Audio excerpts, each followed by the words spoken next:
Hello dear students, welcome to your favourite math channel once again. तो आज अपन बच्चों, जैसा कि आप देख रहे हैं थंबनेल पे आपने चेक किया होगा, आज अपन बात करेंगे 2014 के पेपर की, जो कि फर्स्ट शिफ्ट का है। फर्स्ट शिफ्ट का मतलब जो एग्ज़ाम आपकी मार्च में होती है उस एग्ज़ाम का है क्लियर। तो 2014 का जो सेकंड पेपर है वो आपके सामने आएगा कल। तो चलिए स्टूडेंट, एक बार क्वेश्चन देख लेते हैं किस टाइप के क्वेश्चन हैं और कौन कौन सी इसमें ट्रिक्स लगेंगी। क्लियर स्टूडेंट, ये तो स्टार्ट करते हैं। तो चलिए स्टार्ट करेंगे। जैसा कि पहला क्वेश्चन आप देख रहे हो कि निम्न में से कौन सा संग्रह एक समुच्चय है। संग्रह, तो संग्रह का मतलब बच्चों होता है कलेक्शन। संग्रह का बच्चों क्या मतलब है? कलेक्शन। तो अब ये कह रहा है कि कौन सा कलेक्शन इनमें से सेट है। तो आपको पता है सेट वो होता है जिसमें एलिमेंट बिल्कुल क्लियर हो, यानी डिफाइंड हो। ठीक है, तो देखते हैं। जैसे कि आप देखते हो सप्ताह के सभी दिनों का समुच्चय, या बी ऑप्शन है भारत के 11 सर्वश्रेष्ठ क्रिकेट खिलाड़ियों का संग्रह। अब आप बच्चों जानते हो कि जैसे कि जो क्रिकेट खिलाड़ी हैं, अब मान लो जैसे किसी को 11 की टीम बनानी हो तो सारे बच्चे अलग अलग बनाएंगे। मान लो मेरी नज़र में अगर सचिन सर्वश्रेष्ठ है तो किसी की नज़र में हो सकता है कि विराट कोहली सर्वश्रेष्ठ हो। तो इसलिए ये जो है वो क्लियरिटी इसमें नहीं है, इसलिए हम इसे समुच्चय नहीं कह सकते। नेक्स्ट है दिल्ली के सभी अमीर व्यक्तियों का संग्रह। इसमें भी बात वही है ना, ये वही रॉन्ग हो गया। भारत के सभी खतरनाक जानवरों का संग्रह।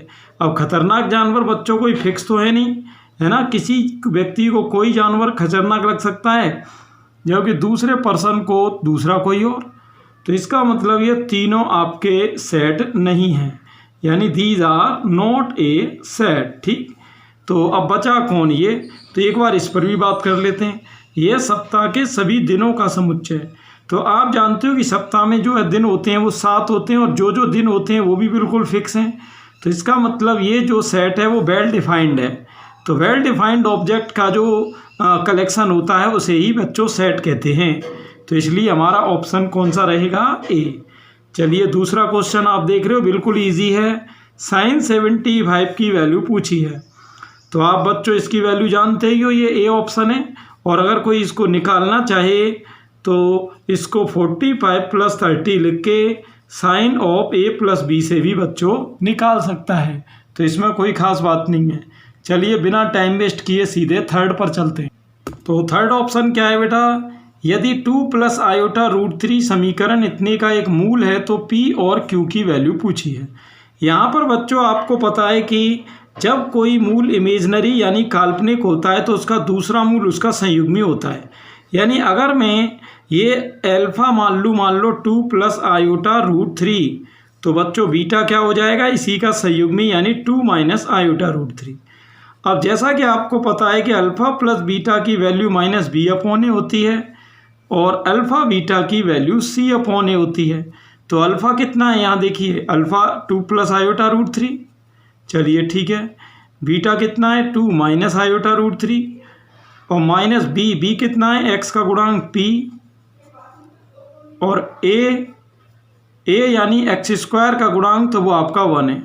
तो 1 का भाग p में देंगे तो यहाँ p ही आएगा। तो 2 + 2 हो गया 4। आप देख सकते हो p की वैल्यू बच्चों हो गई कितनी? -4। अब ये कह रहा है अल्फ़ा बीटा = c/a। अल्फ़ा कितना है? 2 + i√3 और बीटा कितना है? ये आपका 2 - i√3 = c/a। तो c कितना है?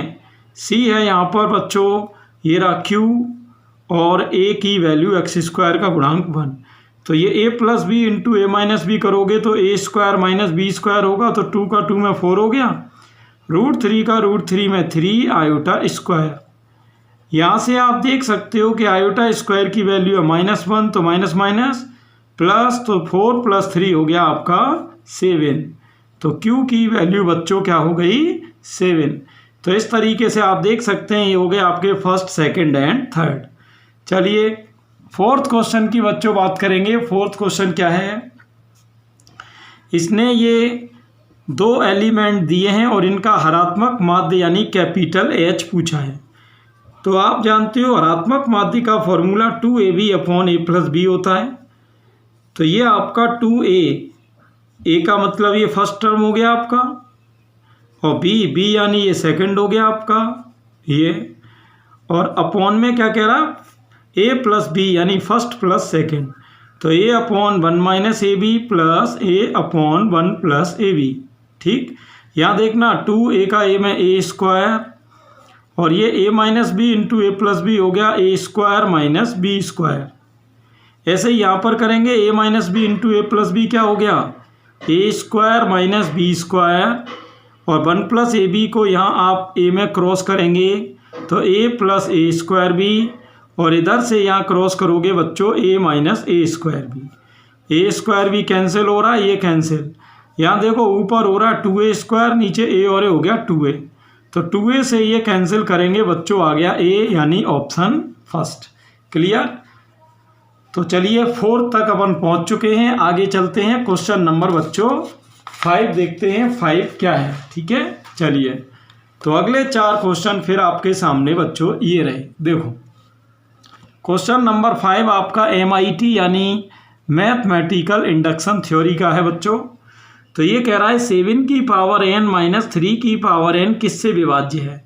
तो आप कोई दिक्कत नहीं, इसमें n की कोई वैल्यू रख दो, जैसे कि कुछ भी रख दो आप, जैसे n की वैल्यू 2 रख दें, तो n की वैल्यू अगर अपन 2 रख रहे हैं तो इसकी वैल्यू 7 का स्क्वायर 49 माइनस 3 का स्क्वायर 9 यानी 40 हो रहा है। अब आप देख रहे हो 40 जो है न तो 21 से डिवाइड है ना 13 से, तो 2 ऑप्शन तो कैंसिल हो गए। लेकिन बच्चों ये 44 और 5 से डिवाइड है, इसका मतलब ये 2 ऑप्शन अभी भी रेस में बने हुए हैं। अब क्या करें, n की वैल्यू 2 तो रख ली, चलिए कुछ और रख के देख लेते हैं, जैसे 3 रख के देख लेते हैं। तो 7 की पावर 3 हो गई 343, 3 की पावर 3 बच्चों 9 हो गई। ये आ गया आपका कितना माइनस होके, ये आपका आ गया बेटा यहाँ पर 334। अब आप देख सकते हो कि जो 334 है स्टूडेंट, नहीं सॉरी बच्चों, ये 3 का क्यूब 27 होगा, 27। तो ये माइनस अगर करेंगे तो ये आपका हो रहा है यहाँ पर 6, यहाँ 3 में से 2 गया 1, और ये आपका 316 हो रहा है। ठीक है, अब इस 316 को अगर मैं 5 से डिवाइड करूँ तो होगा नहीं, तो आप देख रहे हो 5 भी गया, लेकिन 4 से अगर मैं डिवाइड करूँ तो 4 से पूरा डिवाइड हो रहा है। तो इसका मतलब ये दोनों बचे थे, उसमें भी रेस में कौन जीत गया बच्चों, 4 जीत गया। चलिए नेक्स्ट ओमेगा का क्वेश्चन है।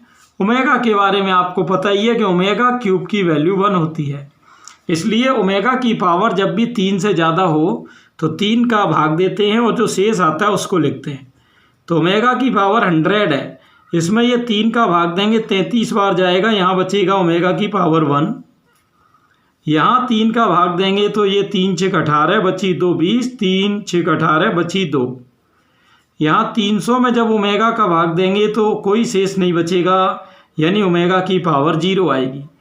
अब आप बच्चों जानते हो कि किसी पर भी 0 की पावर हो वो तो 1 होता है, और आप सभी ने ये फॉर्मूला पढ़ा है कि 1 प्लस ओमेगा स्क्वायर 0 होता है। तो आपका ये बी ऑप्शन हो गया। क्लियर। चलिए 7th एंड 8th 2 क्वेश्चन और आपके सामने आ गए। लिमिट का आ गया। देखिए लिमिट में आपको पता ही है, जैसे ही अपन जब कोई वैल्यू इसमें पुट करते हैं, जैसे x की जगह मान लो π/2 रख रहे हैं, तो 2 से 2 कट के क्या आएगा यहाँ पर बच्चों, सॉरी ये पाई और माइनस यहाँ आपका पाई और अपॉन में cos π/2 0, तो पाई माइनस पाई क्या हो गया 0/0। और जब भी 0/0 बनता है बच्चों तो वहाँ पर अपना लगता है DL हॉस्पिटल रूल। अब वो क्या लगता है, देखो limit x tends to π/2, 2x का क्या हो गया 2, पाई का 0, cos x का माइनस sin x, ये लिमिट यहाँ रख देंगे तो -2 sin 90 हो गया 1, तो 1 का भाग -2 में दोगे बच्चों, ये हो गया -2, ये आपका आ गया ए ऑप्शन। क्लियर। ज़्यादा टाइम अपने को बिल्कुल भी नहीं लगाना है, बिल्कुल सारे काम शॉर्ट ट्रिक से करने हैं। चलिए a = 3214 है बच्चों, एडजॉइंट ए पूछा है। क्या पूछा है, एडजॉइंट ए। क्लियर। तो देखो जो न्यू स्टूडेंट है मैं आपको बता दूं, बिल्कुल सीरीज क्लियर चल रही है। आपने देखा कि 2011, 12, 13 में मैंने आपको 2 पेपर सॉल्व कराए और अब ये 14 का फर्स्ट चल रहा है। तो यानी सारे पेपर क्रम से चल रहे हैं। तो आप इस वीडियो के बाद प्लेलिस्ट को ज़रूर चेक करें चैनल की, जिसमें कि आपके कंसेप्ट, ट्रिक्स, सारी चीज़ें बिल्कुल टॉपिक वाइज सीक्वेंशनली दी हुई हैं। तो चलिए वापस क्वेश्चन पर लौटते हैं। ए दिया है बच्चों, एडजॉइंट ए पूछा है।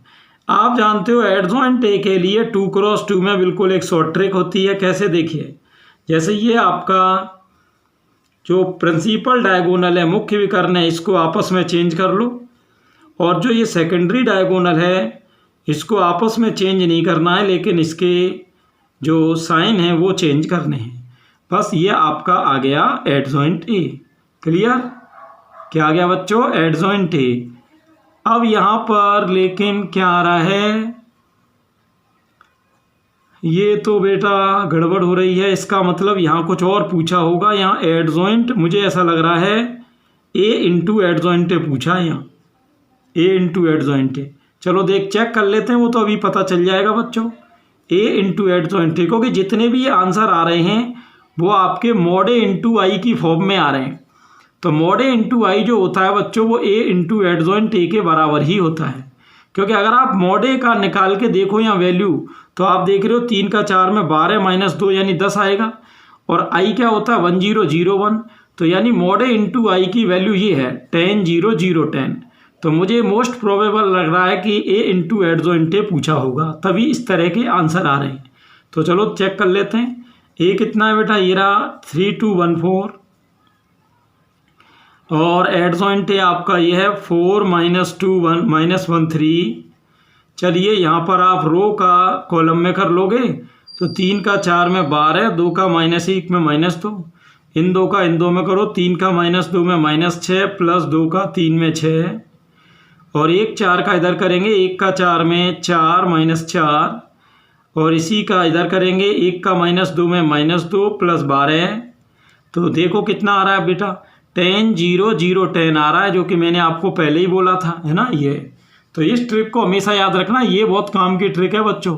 Mod A into I equal A into adjoint A. ठीक है ना? चलिए नेक्स्ट क्वेश्चन पर चलते हैं बच्चों। Sine inverse x plus cot inverse x plus cos inverse x plus tan inverse x. अब इसका इंटीग्रेशन पूछा है। आप सभी ने बेटा ये 2 फॉर्मूले तो पढ़े ही हैं इनवर्स ट्रिग्नोमेट्री के, कि sine inverse x plus cos inverse कहीं आ जाए तो ये π/2 होता है, जबकि tan inverse x plus cot inverse x भी कहीं आ जाए बच्चों तो ये भी π/2 होता है। क्लियर? चलिए अब देख लेते हैं यहाँ पर क्या सिस्टम होगा। तो यहाँ बच्चों ये साइन इनवर्स एक्स में जब मैं कोस इनवर्स ऐड करूँगा तो आप देख रहे हो फॉर्मूला क्या है? π/2। और ऐसे ही कोट इनवर्स को जब टेन इनवर्स में ऐड करेंगे तो ये भी π/2। अब देखो π/2 और π/2 तो पाई हो रहा, पाई को बाहर ले जाओगे तो अंदर 1 बचेगा, और 1 का इंटीग्रेशन आप जानते हो x होता है, जो कि आपका सी ऑप्शन हो गया πx। ठीक, आगे चलते हैं बिना टाइम वेस्ट किए। यहाँ डिटर्मिनेंट ऑफ ए दे रहा है, यानी ए का सारणिक, और ये ऑर्डर ऑफ ए दे रहा है। ऑर्डर का मतलब होता है बेटा कोटि, जिसे कि n से व्यक्त करते हैं। ठीक, यानी कोटि का मतलब 3 होने का मतलब है कि यहाँ कोई ऐसे आव्यूह की बात चल रही है जिसमें 3 ही रो हैं और 3 ही बेटा कॉलम है। तो पूछ किसकी वैल्यू रहा है? ये पूछ रहा है ये डिटर्मिनेंट ऑफ एडजॉइंट ए की वैल्यू, जो कि डिटर्मिनेंट ऑफ ए की पावर n-1 होती है। डिटर्मिनेंट ऑफ ए कितना बच्चों? ये रहा 8, और n कितनी है? 3। तो 8 की पावर 3-1 2 हो गया, 8 का स्क्वायर 64 हो गया। ये आपका ऑप्शन बच्चों कौन सा हो गया? बी। क्लियर? चलिए शाबाश। चलिए क्वेश्चन नंबर 11 एंड 12 पर चर्चा करेंगे। F of x equal x³ - 3x² + 6 ये कह रहा है किस अंतराल में वर्धमान होगा? किस अंतराल में वर्धमान होगा? देखते ध्यान से। देखिए यहाँ पर बच्चों क्या मैटर है कि ये पूछ रहा है कि किस अंतराल में वर्धमान होगा। तो वर्धमान के लिए आपको पता है कि f' greater than equal to 0 होना चाहिए। अब f' निकालो, इसका क्या होगा? 3x² - 6x, यही होगा। अब आप इसमें वैल्यू चेक करके देखेंगे। वैल्यू चेक करके देखो बेटा। सबसे पहले 0 और 2 के बीच की वैल्यू देखते हैं कि ये पॉजिटिव आती है कि नहीं। भैया आपको ग्रेटर देन 0 चाहिए, तो चलिए पहला ऑप्शन चेक कर रहे हैं। 0 और 1 के बीच की वैल्यू, जैसे कि मैंने 1 ले ली। अब 1 अगर मैं लेता हूँ यहाँ 3 - 6, ये तो ग्रेटर देन 0 आ नहीं रहा। इसका मतलब पहला ऑप्शन तो गलत हो गया। क्लियर, यानी 0 और 2 के बीच का मान नहीं ले सकते। और आप यहाँ देखो ए के गलत होते ही डी भी गलत होगा, क्योंकि डी में भी 1 आ रहा है बीच में, -∞ और 2 के बीच में भी 1 आएगा। तो ये दोनों ऑप्शन गए काम से। चलिए बी देखते हैं। बी कह रहा है 0 से छोटी और 2 से बड़ी कोई भी वैल्यू ले लो। देख लेते हैं। जैसे 2 से बड़ी मान लो मैंने 3 ले ली, ठीक। यहाँ 0 से छोटी ले लो -3, तो नहीं, क्योंकि 2 से बड़ी लोगे तो 2 से बड़ी तो इसमें भी है, फिर दोबारा इसको चेक करना पड़ेगा। जबकि -3 अकेले इसके पास है, तो -3 लेने से क्लियर हो जाएगा कि बी है कि सी है। फिर आपको दोबारा चेक नहीं करना पड़ेगा। चलो -3 ले लो। -3 का स्क्वायर क्या हुआ 9, 9 × 3 27, माइनस माइनस प्लस, और ये 27 + 18 आप देख रहे हो ग्रेटर देन 0 आ रहा है। इसका आंसर बी ही सही होगा। क्या सही होगा बच्चों? बी। चलिए क्वेश्चन नंबर 12 की बात करेंगे। कितने प्रकार से एक व्यक्ति 5 पत्रों को 7 पेटियों में डाल सकता है? जैसे ये देखो, ये थे इसके पास 5 पत्र। ये बेटा परम्यूटेशन कॉम्बिनेशन यानी क्रमचय संचय का क्वेश्चन है, और ऐसे क्वेश्चन को किया जाता है फंडामेंटल थ्योरी ऑफ कैलकुलेशन से। फंडामेंटल थ्योरी ऑफ कैलकुलेशन का मतलब होता है गणना का आधारभूत सिद्धांत। अब इसमें क्या है देखिए, जैसे आपके पास मान लो पहला पत्र है। अब जब आप पहले पत्र को बच्चों लेके निकलोगे, तो आप ये बताओ उसके लिए आपके पास कितनी पेटियां हैं? आपके पास है 7 पेटियां। ऐसे ही जब दूसरा पत्र लेके निकलेंगे तो उसको डालने के लिए भी 7 पेटियां हैं। भाई कोई कम थोड़ी होगी, क्योंकि एक पेटी में एक पत्र ही थोड़ी डाला जाएगा। तो यानी 7 7 7, यानी ये आपका 7 की पावर 5 हो गया, जो कि हो गया कौन सा बेटा? C option. नेक्स्ट। हाँ बच्चों, ये देख लेते हैं प्रोबेबिलिटी प्रायिकता का क्वेश्चन आ गया। पी ऑफ बी का मान पूछा, या थोड़ी मिसप्रिंट है, ये पी ऑफ बी है। ये कह रहा है ए यूनियन बी दिया है, ए इंटरसेक्शन बी दिया है, पी ऑफ ए दिया है। आपको बच्चों P of A union B का फॉर्मूला पता होगा कि P of A plus P of B minus P of A intersection B. तो P of A union B कितना है? यह 3/4। पी ऑफ ए बच्चों ये रहा 1/3। पी ऑफ बी ये निकालना है, पी ऑफ बी अपने को, और P of A intersection B ये रहा 1/4। ठीक। चलिए अब यह देखते जाना, ध्यान से करना क्या है। आपको वैल्यू किसकी चाहिए? पी ऑफ बी की।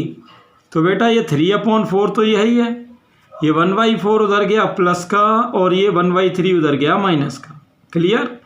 एलसीएम हो जाएगा 12, तो यहाँ हो गया 4 3 जा 12, 3 3 जा 9 प्लस 3 माइनस 4, तो 9 + 3 12, 12 - 4 यानी 8/12। चलो 4 से डिवाइड कर लो बच्चों, 2/3 आ गया। कौन सा ऑप्शन है? बी। फॉर्मूला आसानी है बच्चों, इसमें ज़्यादा कुछ है नहीं, है ना, बिल्कुल इजी है। चलिए देखते हैं नेक्स्ट क्वेश्चन क्या कह रहा है बच्चों। ये बायनोमियल थ्योरम का क्वेश्चन है बच्चों। ये कह रहा है पदों की संख्या क्या होगी, नंबर ऑफ टर्म्स। देखो आप देख सकते हो बेटा, ये 1 + 2x + x² को हम 1 + x का होल स्क्वायर लिख सकते हैं। ये 1 + x का होल स्क्वायर, और पावर 10 चल रही है, वो ऑलरेडी ऊपर है, तो दोनों पावर का गुणा हो जाएगा, यानी 1 + x की पावर हो गई 20। अब इसमें क्या पूछिए? पदों की संख्या। तो आपको बच्चों पता ही है कि 1 + x² के प्रसार में कभी भी आपसे पदों की संख्या पूछे तो ये आपकी होती है n+1। तो n कितना है यहाँ पर? ये रहा 20, और +1, तो ये आपका हो गया बच्चों कितना? 21 हो गया। सही है। चलिए आगे देखते हैं ध्यान से। ये 15 और ये 16, ये आपका इन्वर्स का आ गया। ये कह रहा है इसे एफ ऑफ एक्स चाहिए जबकि एफ इनवर्स दिया है। देखो बेटा, हमेशा आपने पढ़ा होगा कि एफ इनवर्स का भी अगर कोई इनवर्स करे तो उसे एफ मिल जाता है। यानी अगर हम इस एफ इनवर्स एक्स का भी इनवर्स करें तो हमको एफ मिल जाएगा। तो अब ये देखना इसका इनवर्स कैसे आएगा। चलिए हम थोड़ी देर के लिए इस एफ इनवर्स एक्स को वाई मान लेते हैं। इक्वल में क्या है, एक्स प्लस 5/3। यहाँ से अगर मैं एक्स की वैल्यू निकालूँ तो बच्चों हो रही है 3y - 5। तो x क्या होता है, x की जगह तो वो चीज़ लिखते हैं जो इसका इन्वर्स हो। यानी एफ इन्वर्स का भी इन्वर्स क्या होता है, एफ एक्स। और y की जगह वो लिखते हैं, y की जगह आप ये देखो y किसकी जगह माना था आपने, एफ इन्वर्स x की जगह, तो y की जगह क्या आएगा, एफ इन्वर्स x। और लास्ट में आप इसमें क्या करोगे, एफ इन्वर्स x को लिख दोगे x, तो आपका आंसर हो जाएगा 3x - 5। तो इस तरीके से कोई फंक्शन दिया हो तो उसका इन्वर्स निकाल सकते हो। नेक्स्ट देखते हैं बच्चों, डेफिनिट इंटीग्रेशन, निश्चित समाकलन आ गया। निश्चित समाकलन आपको पता ही है कि अगर tan इनवर्स को मैं यहाँ t मान लूँ बच्चों तो इसका अवकलन 1/1 + x² dx = dt होगा। लेकिन जैसे ही आप ये t मानोगे तो लिमिट भी चेंज होगी। अब 1/10 में बच्चों किसकी वैल्यू है, π/4 की, और 0/10 में 0 की वैल्यू है। तो e की पावर tan इनवर्स x की जगह क्या आ रहा है, t, और 1/1 + x² dx की जगह dt। तो आप देखो e की पावर t का समाकलन क्या है, e की पावर t है, और यहाँ चल रहा है अपना 0 to π/4। अब ये वैल्यू लगा दो बेटा इसमें, e की पावर t की जगह π/4 माइनस e की पावर t की जगह 0। तो ये आपका e की पावर 0 की वैल्यू हो गई 1, जो कि आपका पहला ऑप्शन हो गया है ना। कौन सा ऑप्शन हो गया बच्चों, पहला। ये 16 हो गया बच्चों। चलिए क्वेश्चन नंबर बेटा 17 बच्चों आपके सामने है। बिल्कुल 4 क्वेश्चन फिर से आपको दिखाई दे रहे होंगे, ध्यान देना। क्वाड्रेचर का क्वेश्चन है बेटा, क्षेत्रकलन का। परवलय y² = x। आपको पता है कि जो परवलय y² = x है, ये y² = 4ax के टाइप का है, और इसका ग्राफ कुछ इसी तरह बनेगा। अब ये कह रहा है इसके नाविलम, नाविलम यानी लेटस रेक्टम। तो जो नाविलम होता है बेटा परवलय का, ये हमेशा नाभि से होकर जाता है। किससे, नाभि से। चलिए इसको अपन ए बी इस तरह मान लेते हैं। अब इनके बीच का एरिया यानी ये एरिया अपने से पूछा है। अब यहाँ देखो, जब y² = x की तुलना y² x है, जैसे ध्यान देना बेटा, ठीक है। अब इसकी तुलना जब आप बच्चों, जब इसकी तुलना आप y² = 4ax से करोगे, 4ax से, तो जब आप देख रहे हो कि 4a की वैल्यू यहाँ 1 आ रही है, यानी a 1/4 हो रहा है, तो ये वैल्यू बेटा ये तो 0 0 होगी, और ये 1/4, 0 होगी। क्लियर। अब ये देखो हम निकालेंगे कैसे इस एरिया को। अपन पहले ये एरिया निकालेंगे इतना 0 to 1/4 का, फिर इसे डबल कर देंगे। तो जो रिक्वायर्ड एरिया है यानी अभीष्ट क्षेत्रफल है वो डबल करने से आएगा। और आपको पता है डबल कैसे करते हैं, लिमिट क्या है, 0 से 1/4, और यहाँ लेते हैं y dx। y का मान कहाँ से आएगा बच्चों, y की वैल्यू यहाँ से निकलेगी, स्क्वायर हटाओगे तो y की वैल्यू हो गई √x। चलो अब यहाँ इसका ले लो इंटीग्रेशन। तो √x का कैसे करोगे बताओ बच्चों, √x का करेंगे x की पावर 3/2/3/2। लिमिट है 0 to 1/4, 2 पर चला जाएगा, तो 2 × 2 हो गया 4/3, और यहाँ x की वैल्यू क्या है बच्चों, x की जगह ये लगा दो 1/4। तो 1/4 ये देखो किसका स्क्वायर है बच्चों, 1/2 का, और ये आपकी पावर 3/2 चल रही है ना।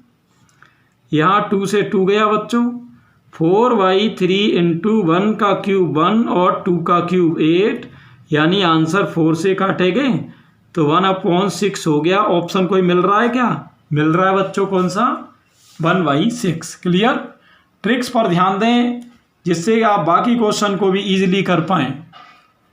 नेक्स्ट डिफरेंशियल इक्वेशन, अवकल समीकरण का क्वेश्चन आ गया। Y equal d y d x का whole square plus d x d y का होल स्क्वायर, और इसकी पूछी है घात यानी डिग्री। ठीक, अब ये घात यानी डिग्री बच्चों आएगी कैसे वो देखना। आप यहाँ देखिए कि डी वाई डी एक्स या डी एक्स डी वाई अवकलन तो एक ही बार हो रहा है बच्चों, है ना। अब यहाँ थोड़ा सा लफड़ा है क्वेश्चन में, समझने की चीज़ है बेटा। अब देखो यही बच्चे गलती करते हैं, क्योंकि डी वाई डी एक्स और डी एक्स डी वाई है, जल्दी में बस वो क्या करेंगे कि भाई कोटि हो गई आपकी एक और घात हो गई दो, लेकिन ऐसा नहीं है, इसको सॉल्व करना पड़ेगा। देखिए कैसे, डी वाई डी एक्स का होल स्क्वायर बच्चों चली रहा है, ये जो डी एक्स डी वाई का होल स्क्वायर है जब आप इसे अपॉन में ले जाओगे तो बच्चों ये डी वाई डी एक्स हो जाएगा, और अब आपको इसे क्रॉस करना पड़ेगा। तो क्रॉस करोगे तो क्या होगा बताओ कि y into d y d x का whole square equal d y d x का होल 4 प्लस 1, यही इसमें ट्रिक थी। अब आप देखो कि इसकी कोटि तो कितनी है बच्चों, कोटि तो क्योंकि एक ही बार अवकलन हुआ है तो एक ही है, लेकिन घात अब एक नहीं दो, घात अब देखो इस पर 2 है उस पर 4 है, तो बड़ी घात ली जाती है, तो घात कौन सी आएगी 4, तो कोटि हो गई 1 और घात हो गई 4, तो घात 4 यानी ऑप्शन हो गया डी। ठीक बच्चों, ये चलिए आगे बात कर लेते हैं, ध्यान से देखना बच्चों। आगे ये कह रहा है कि इसका अधिकतम मान पूछा है, अधिकतम। अब देखते हैं इसकी मैक्सिमम वैल्यू क्या आएगी। पहले इस फंक्शन को थोड़ा सिंप्लीफाई करना पड़ेगा। अब आप देख रहे होगे अगर मैं इस 3 थीटा को बच्चों ए और 2 थीटा को बी मानूं तो sine A cos B plus cos A sine B, ये आपका हो जाता है sine of A plus B, यानी ये आपका हो गया 3 थीटा और 2 थीटा हो गए 5 थीटा। ठीक है, साइन 5 थीटा। अब आपको पता है साइन के अंदर चाहे 5 थीटा हो चाहे 100 थीटा हो, इसकी जो मैक्सिमम वैल्यू है वो हमेशा 1 होती है और मिनिमम -1। तो इसमें क्योंकि अधिकतम पूछी है तो बच्चों क्या होगी +1। क्लियर, ये ट्रिक थी, बाकी इसमें ऐसी कोई नई चीज़ नहीं है। चलो इसको देख लें, a plus B plus C equal pi दे रहा है तो वैल्यू इसकी पूछी है, तो देखते हैं इसकी क्या होगी। कॉस ऑफ, आप ये देखो a प्लस बी को बेटा मैं क्या लिख सकता हूँ 180 माइनस सी यहाँ से, और प्लस में कॉस सी चल रहा है, और आप लोगों को ये तो पता ही है बेटा कि कॉस 180 माइनस थीटा क्या होता है माइनस कॉस थीटा, तो ये आपका हो रहा है माइनस के कॉस सी और ये हो रहा है प्लस के कॉस सी, और ये बच्चों कैंसिल होके आंसर क्या आ गया 0। कौन सा ऑप्शन है आपका, पहला ऑप्शन है। चलिए आगे चलते हैं। अब आपके सामने 5 बढ़िया क्वेश्चन एक साथ हैं, देखिए। और आपको पता है एयरफोर्स में 25 ही क्वेश्चन आपसे पूछे जाएंगे, तो पूरे 25 क्वेश्चन बेटा आपके सामने हैं। क्लियर, देखना ध्यान से। देखते हैं बेटा क्या मैटर है क्वेश्चंस का, अब किस तरह के क्वेश्चन पूछ रहा है वो। चलिए स्टार्ट करते हैं। एक सेकेंड, हाँ बेटा, तो एक बार स्टार्ट करेंगे। देखिए, यदि किसी टावर के शीर्ष का उन्नयन कोण उसके आधार से 20 मीटर दूर स्थित किसी बिंदु पर 45 डिग्री है तो टावर की ऊंचाई क्या होगी। देखिए, जैसे मान लो ये है टावर, यहाँ से कोई बिंदु 20 मीटर दूर है, मान लो ये टावर है ए बी और ये कोई बिंदु है सी। यहाँ से जब आप देख रहे हो तो एलिवेशन एंगल यानी उन्नयन कोण ये बन रहा है 45। क्लियर, तो पूछ रहा है टावर की ऊंचाई, जिसे हमने एच ले लिया। अब आपको पता है कि tan थीटा इक्वल होता है लंब बटे आधार, तो tan 45 हो जाएगा h/20। तो tan 45 की वैल्यू क्या होगी 1 इक्वल h/20 क्रॉस मल्टीप्लाई, तो h इक्वल हो जाएगा बेटा 20 मीटर, जो कि अपना कौन सा आ गया बी ऑप्शन आ जाएगा। क्या आ जाएगा बच्चों बी।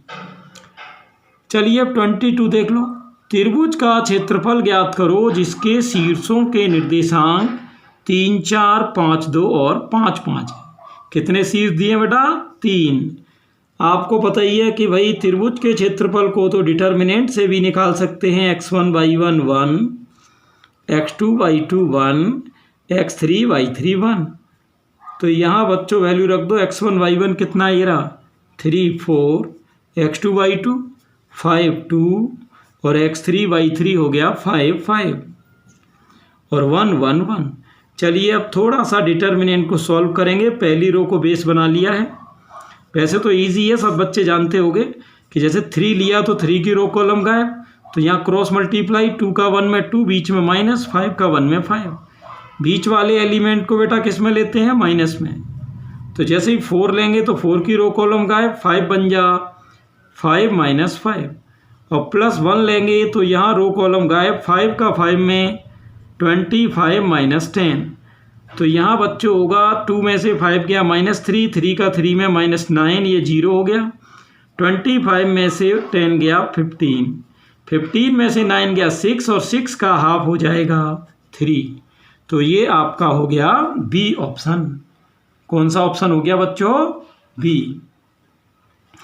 चलिए इसको देख लेते हैं। किसी वृत्त के व्यास के सिरे 1 2 और -1 -2 हैं, तो वृत्त का समीकरण क्या होगा। देखिए आप ये देखो कि व्यास के सिरों को अगर मैं x1 y1 और x2 y2 मान लूँ तो इसका फॉर्मूला आपने पढ़ा होगा व्यास रूप में वृत्त का समीकरण कि x minus x1 into x minus x2 plus y minus y1 into y minus y2।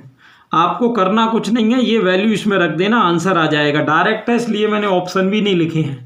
चलिए 24 देखते हैं। उस परवलय का समीकरण जिसका शीर्ष 0 0 और नाभि 0,2 यानी 0,a के टाइप की है। आपको पता है कि जब कोई शीर्ष 0 0 नाभि 0,a के टाइप की होती, जिसमें a तुलना करने पर 2 आ रहा है, तो 100% ऐसे पैराबोला की जो समीकरण होती है वो x² = 4ay के टाइप की होती है। तो अगर हम इसमें a की वैल्यू 2 डालें तो 4 × 2 बेटा क्या हो जाएगा, 8y हो जाएगा। नेक्स्ट क्या कह रहा है बच्चों, इसका अर्थमेटिक मीन यानी समांतर माध्य पूछा है। समांतर माध्य का मतलब तो ज़्यादा कुछ होता नहीं है, सिग्मा x/n होता है, यानी पदों का योग बटे पदों की संख्या। तो पदों का योग करो, 3 और 6 9, 9 और 24 हो गया 33, 33 और 48 कितने हो गए बेटा, 81/n यानी 4। अब ये आपका हो गया आंसर। आप चाहें तो डिवाइड कर लो, इसमें कोई ज़्यादा प्रॉब्लम है नहीं। क्लियर बच्चों। ये तो मेरा कुल मिला के यहाँ पर टारगेट पूरा हो गया। 2011, 2012, 2013 और 2014 अब तक ये पेपर आपके सामने आ चुके हैं। 2020 का पेपर लगभग सभी शिफ्टों का आपको प्लेलिस्ट में मिल जाएगा। प्लेलिस्ट बेटा किस नाम से दी हुई है, एयरफोर्स प्रीवियस पेपर्स के नाम से प्लेलिस्ट दी हुई है, उसमें आप ज़रूर सर्च करें। क्लियर बच्चों। ये उसमें आपको NDA, एयरफोर्स एंड नेवी ये तीनों के पेपर आपको मिलेंगे। ठीक स्टूडेंट, तो आई होप ये वीडियो आपको पसंद आया होगा। तो ज़्यादा से ज़्यादा बच्चों को बेटा वीडियो शेयर करें एंड लाइक कमेंट ज़रूर करें वीडियो को। और जो भी आपकी प्रॉब्लम हो, कोई डाउट हो, आप कमेंट में मुझे लिखकर बताएं। और मान लो कोई बच्चा कमेंट में लिख रहा है या कोई व्हाट्सएप करना चाह रहा है तो व्हाट्सएप का नंबर वैसे डिस्क्रिप्शन में भी दिया है, यहाँ भी मैं शो कर देता हूँ आपको। व्हाट्सएप पे मुझे जो भी क्लियरिटी आपको चाहिए हो आप मुझे बताएं। Thanks for watching.